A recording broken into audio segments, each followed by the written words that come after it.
Welcome to the deep dive. Yeah. If you're working the floor in an ER, you know the routine. Yes. Patient comes in, first thing, vitals. Always, they're your map, your first alert. Absolutely essential. But let's face it, when that patient is tiny, measured in pounds, not, hundreds, that map looks totally different. Completely different. So today, we're doing a deep dive into something absolutely critical, pediatric vital signs. And this is really for you, the ER nurse, right there where every second counts. Exactly. And we're using a great little source to guide us, a quick reference called Pediatric Vital Signs, a quick reference guide. Okay. Specifically, we're pulling from the section, Little People, Big Differences. Says it all, really. Yes. It does. And our mission here is simple. Cut straight to the need-to-know stuff from this guide. Not just the numbers, but the why. Why are kids' vitals different, and what does it actually mean when things are moving fast? Right. The guide kicks off with this perfect example. Vitals come back. Heart rate 130, respirations 28, BP 95/60. Now, if that's your standard adult patient, you're probably thinking, uh-oh. Right. Alarms might be going off in your head. Shock. Something bad. Oh, absolutely. In an adult, those numbers are definitely raising red flags. Immediate attention needed. Exactly. But here's the twist from the source. If those same vitals belong to a 2-year-old. Perfectly normal. Textbook, even. And that contrast, that's kind of the whole point, isn't it? It's the entire ball game in PEDS. That's the core message here. Kids are fundamentally not just miniature adults. Their bodies work differently. They respond differently. Their vital signs are playing by different rules. Totally different rules. Yeah. And you absolutely have to understand those rules if you're looking after them in the ER. Okay, so let's get into that why. What's the actual physiological reason they're so different? Why are their normal numbers so much faster than ours? Well, the source points to a few key things. First off, think about their metabolism. It's incredibly high. Right, they're growing like weeds. Exactly. Growing, developing. They're just burning through oxygen and energy way faster than a resting adult. So they need supplies delivered faster. Oxygen, nutrients. Precisely. Their whole system needs a faster supply chain. And this leads to a really crucial difference, especially in the little ones, babies and toddlers. Their compensatory mechanisms, they're limited. How so? The guide explains it well. An adult needs to pump more blood, right? Increase cardiac output. They can do that 2 ways. Beat faster and pump more blood with each beat. Increase stroke volume. Stroke volume being the amount of blood pushed out with each single heartbeat. Exactly right. The volume per beat. Adults are pretty good at increasing that when they need to, but babies and toddlers, not so much. Oh. Their hearts are smaller, structurally different in some ways, and they have a relatively fixed stroke volume. They can't really increase the amount of blood pumped per beat significantly. Okay, so if they can't pump more with each beat, but their body is demanding more, faster delivery, Yeah. how do they manage? This is the absolute key takeaway, the why behind those fast numbers. Since they can't really increase stroke volume, they are almost entirely dependent on heart rate to increase their total cardiac output. They just speed up. They speed up. If they need more oxygen, if they're stressed, feverish, whatever, their main, almost only initial response is to make the heart beat faster. That's why those high heart rates are their normal baseline, and it's how they try to compensate when things start to go wrong. That's a massive difference. They compensate with speed, not so much strength per beat in those early years. Huge difference. Okay, so knowing that, what are the actual numbers? The ranges we need, as the source says, burn into our brain. Right, because they change so much with age. You got to know these. Let's walk through them based on the guide. Let's do it. Newborns first. 0 to 1 month. Newborns. Okay, the guide says, think fast, and it's not kidding. Their normal heart rate, it's wide, 100 to 205 beats per minute. 205. Yeah. Respirations are also quick, 30 to 60 breaths per minute. And blood pressure, systolic, is pretty low compared to adults, maybe 67 to 84. Everything's just working at high speed. So a heart rate of, say, 130 in a newborn is absolutely fine. Relax. Okay, what about infants? 1 month up to a year? Still growing fast. They are, and their vitals are still revved up, as the guide puts it. Heart rate's still high. Normal is 100 to 190 BPM. Still very fast. Respiration's also quick, 30 to 53 per minute. Blood pressure starts to creep up a little. Systolic, maybe 72 to 104. Still way different from us, but you see the trend starting, kind of. Okay. Then we hit the toddler years, 1 to 2 years old. They're everywhere. Yeah. And this is where the guide says you see the first real signs of slowing down. But it's all relative, right? Right. Normal heart rate range drops a bit, but still fast. 98 to 140 BPM. Respirations also ease off slightly, maybe 22 to 37 breaths per minute. You're starting to see numbers that might just touch the low end of adult ranges, but their normal high end is still way up there. Got it. And then that bigger chunk, preschool and school-age kids, like 3 to 11 years old. Yeah, quite a long stretch. And across this time, you see a gradual, steady drift towards adult norms. Heart rates keep dropping. Starts around 80, 120 for preschoolers, eventually gets down towards 65, 110 as they get closer to adolescence. Okay. Respirations calm down quite a bit, usually into the low 20s, and BP becomes more consistent, looks more and more like adult readings over time. You can really see them maturing physiologically. And finally, the older ones, adolescents, 12 plus. This must be where it starts feeling more familiar. Yes, thank goodness.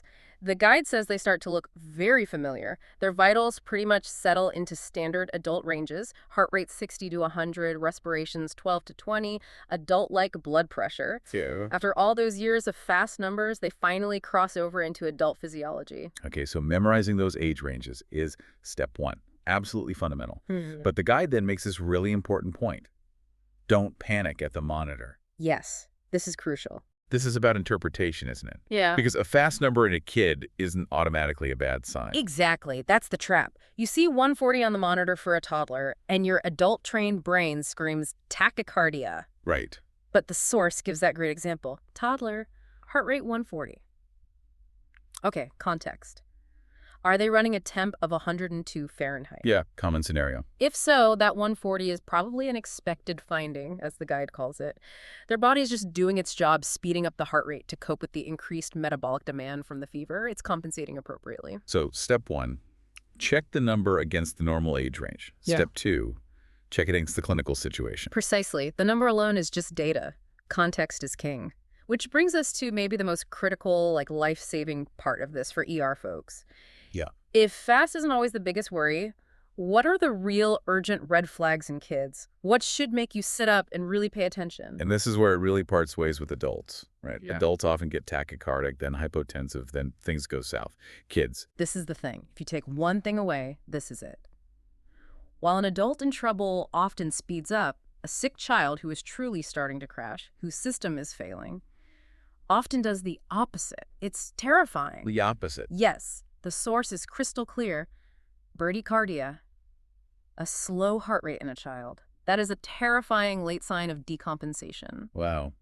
Slow is worse than fast. No. That feels so backward compared to adult medicine. It completely flips the script. Remember how kids, especially little ones, rely almost totally on heart rate for output? Right, because their stroke volume is fixed. Exactly. So if their heart rate starts to drop, it usually means they're exhausted. They can't keep up that compensatory speed anymore. Their heart is failing, not compensating.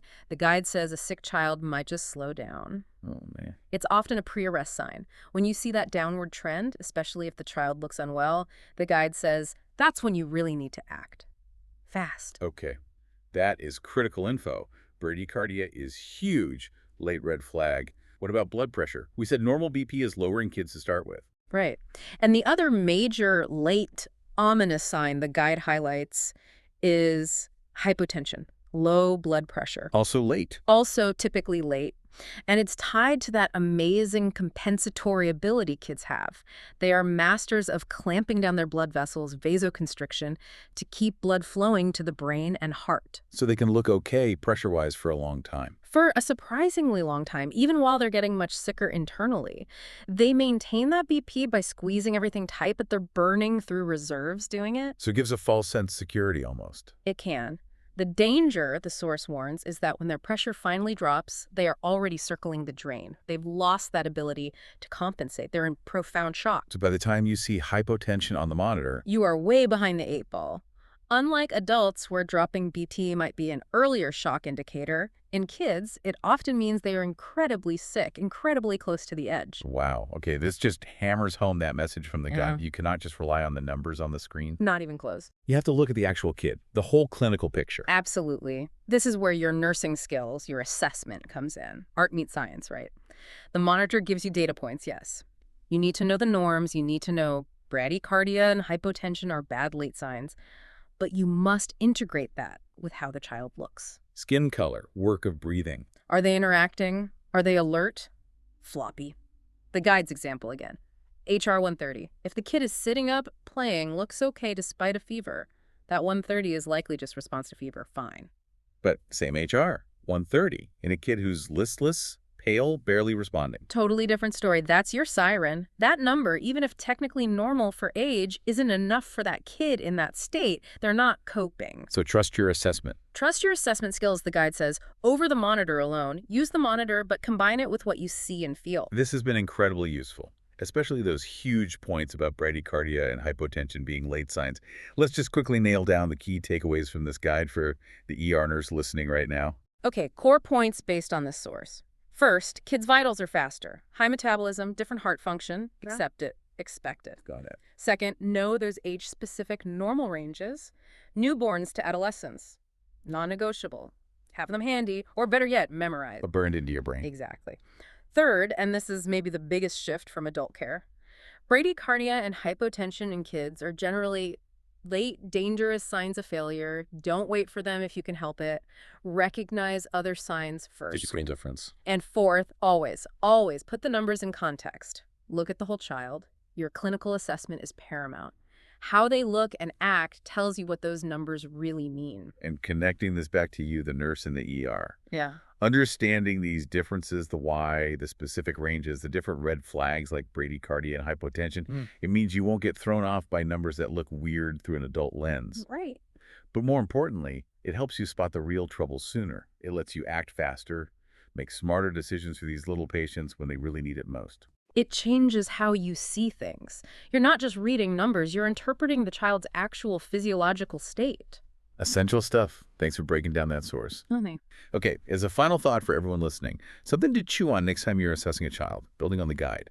We know kids change fast physiologically as they grow, and their early signs of distress can be subtle before those late vital signs changes hit. So how does that rapid change influence our vigilance? Are we actively looking for those really subtle cues in the whole clinical picture before the bradycardia or hypotension shows up? Can we catch things even earlier, buy ourselves a little more time by being attuned to those almost imperceptible shifts that might come before the monitor screams danger? Something to really consider.